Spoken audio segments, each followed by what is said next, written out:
नमस्कार। UPSC quick revision series में आपका स्वागत है।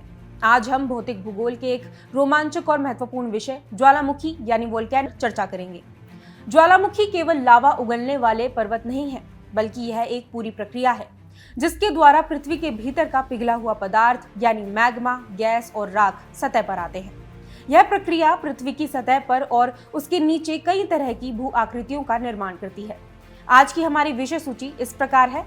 हम ज्वालामुखी के कारणों, लावा के प्रकार, विभिन्न प्रकार के ज्वालामुखियों और उनसे बनने वाली आंतरिक तथा बाहरी भू आकृतियों को जानेंगे। ज्वालामुखी क्रिया मुख्य रूप से प्लेट टेक्टोनिक्स से जुड़ी है। यह 3 प्रमुख सेटिंग्स में होती है। पहला, अभिसारी प्लेट सीमाओं पर, जहां एक प्लेट दूसरी के नीचे डूबती है और पिघलकर मैग्मा बनाती है, जैसे रिंग ऑफ फायर में। दूसरा, अपसारी प्लेट सीमाओं पर, जैसे मध्य महासागरीय कटक, जहां प्लेटें अलग होती हैं और मैग्मा ऊपर आता है। और तीसरा, हॉटस्पॉट पर, जो प्लेट सीमाओं से दूर होते हैं, जैसे हवाई द्वीप। ज्वालामुखी का स्वभाव लावा के प्रकार पर निर्भर करता है।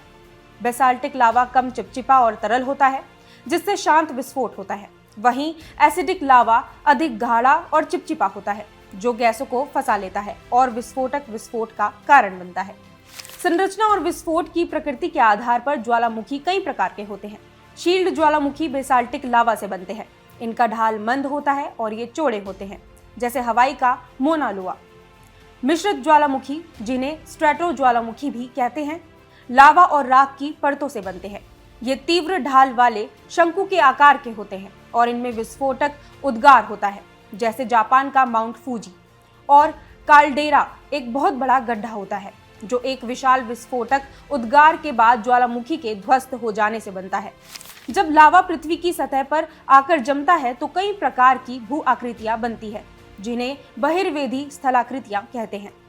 लावा पठार बहुत अधिक मात्रा में तरल लावा के फैलकर जमने से बनता है, जैसे भारत का दक्कन का पठार।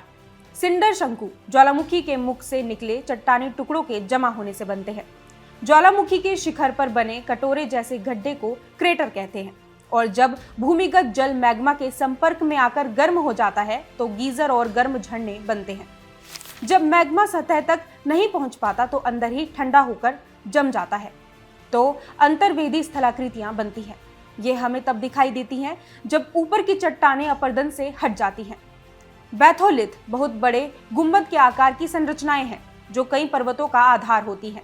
लेकोलिथ छतरी के आकार के होते हैं। जब मैग्मा चट्टानों की परतों के बीच क्षैतिज रूप से जमता है तो सिल बनता है, और जब यह लंबवत रूप से जमता है तो डाइक बनता है। ज्वालामुखी दुनिया में बेतरतीब ढंग से नहीं फैले हैं, बल्कि कुछ निश्चित पेटियों में केंद्रित है। सबसे प्रमुख है परिप्रशांत मेखला या रिंग ऑफ फायर, जो प्रशांत महासागर के चारों ओर है। दुनिया के लगभग 75% सक्रिय ज्वालामुखी यहीं पाए जाते हैं। दूसरी महत्वपूर्ण पेटी मध्य महाद्वीपीय मेखला है, जो भूमध्य सागर से होते हुए हिमालय तक जाती है। इसके अलावा मध्य अटलांटिक कटक एक और प्रमुख क्षेत्र है, जहां समुद्र के नीचे ज्वालामुखी क्रिया होती है, जिसका उदाहरण आइसलैंड है। चलिए अब कुछ अभ्यास प्रश्नों के माध्यम से अपनी समझ को परखते हैं। इन प्रश्नों को हल कीजिए। हम जल्द ही एक नए विषय के साथ फिर मिलेंगे। धन्यवाद।